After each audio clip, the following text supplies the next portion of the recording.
Alors la famille, cette vidéo est la suite du swap de iPhone 11. Donc dans la vidéo précédente, j'ai retiré le processeur et la NAND. Mais malheureusement, il y a eu coupure d'électricité et j'ai perdu le fichier. Donc là, je vais poser le processeur et le disque dur directement. Donc j'étais en train de préparer la carte mère qui va recevoir le processeur. C'est ça ici, qui est sur la carte CNC. Voilà, donc actuellement, je me prépare à poser le CPU. Donc comme j'expliquais sur les séries 11 comme ceci, parfois il y a des zones qui ne sont pas... quand vous nettoyez le processeur, il y a les pins qui vont automatiquement s'arracher. Là, ce n'est pas un problème, ce sont des lignes non connectées, donc les lignes NC. Donc ce n'est pas important. Donc si il vous arrive que vous nettoyez le CPU d'un iPhone 11 et qu'après vous vous rendez compte que... Après pas le CPU, pardon, je vais dire la carte mère.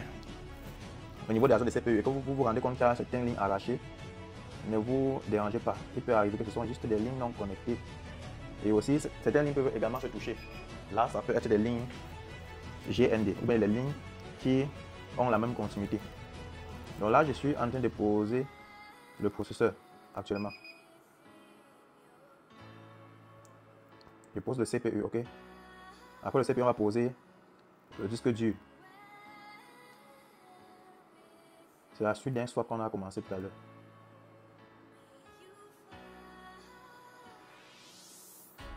Voilà. Quand le CPU va d'un côté et revient, ça veut dire que c'est bon. Ok? Maintenant, il reste qu'à le refroidir. Là, j'ai posé le CPU. Je vais essayer de démarrer. Ça ne s'est pas encore bien refroidi. Là, on a le power supply. Là, iPhone 11. Il n'y a pas le disque dur, il n'y a pas la NAND. Donc, c'est censé entrer en DFU. On se comprend? C'est censé entrer en DFU sans la NAND. Je vais regarder série 11. Là, je branche série 11. Déjà, regardez. Ici, côté power supply, c'est normal. Attendez.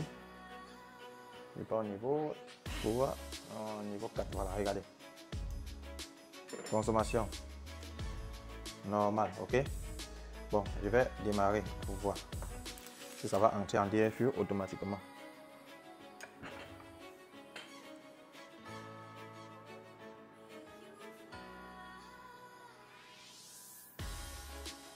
Ok, on a combien? 78, ça veut dire que c'est déjà en DFU. On va poser la NAND, ok? On va poser la NAND. Actuellement, autour de la NAND, on disque dur. Ok. On se rassure également que la NAND est ok. Voilà, c'est bien placé dans son cadre. Une fois dans son cadre, on va le poser. On va souder la NAND.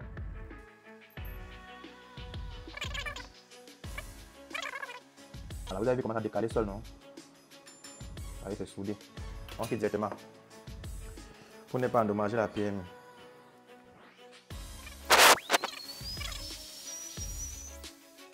Je vais démarrer la NAND. Je vais démarrer maintenant la carte pour me rassurer. Ça, c'est sans la EEPROM. Sans la EEPROM, on va avoir un iPhone qui vient sur la pomme et s'éteint seul. Ou bien si c'est pas l'EEPROM original. Ok. Voilà, je connecte comme ceci. Maintenant, il faut juste que je démarre à partir de mon microscope. Là, je suis sur le microscope de marque Forward. Comme ceci, ok. Ok. Je passe la vue du microscope là. Je démarre via le test point normal. Ça va faire un démarrage normal jusqu'à 180 quelque chose, aller jusqu'à 200. Voilà. Ok, regardez. Ça veut dire qu'il est en train de démarrer la NAND. Actuellement, il essaie de booter la NAND. Dès qu'il tape comme ceci, dès qu'il a jusqu'à 200, ça veut dire qu'on a le logo. Voilà. Ça démarre, vous comprenez, ça démarre bien. Voilà, ça démarre. Mais, comme il n'y a pas encore la EEPROM, bref, la EEPROM qui est juste ici, ce n'est pas l'EEPROM original. Donc, ça va venir sur la pomme, ça va s'éteindre tout ça. Ça va venir sur la pomme, ça va s'éteindre. Donc, ce que je vais faire, donc, je vais dessouder la EEPROM, puis je vais remplacer par l'EEPROM original de ce CPU. Vous comprenez, les gars? Donc, ça, c'est l'ancien EEPROM. Je vais pouvoir le dessouder. Ok.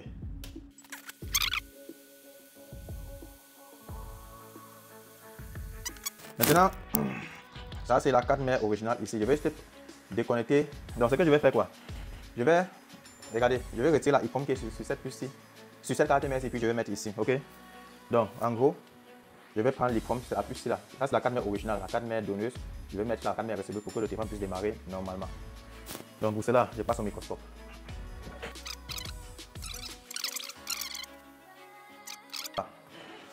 On va refroidir. Une fois refroidi, on va démarrer la carte maintenant.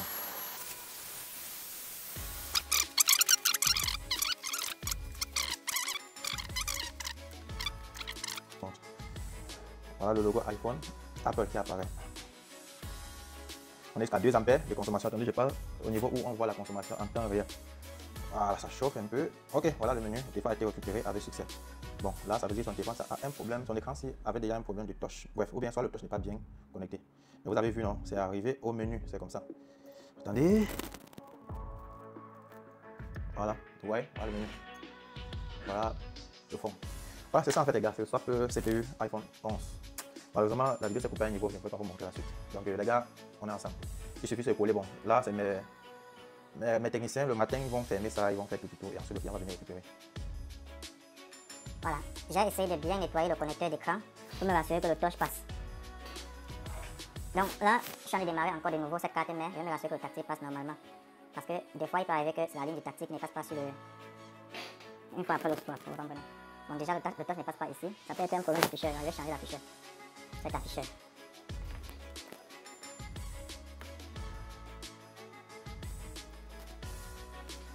Voilà.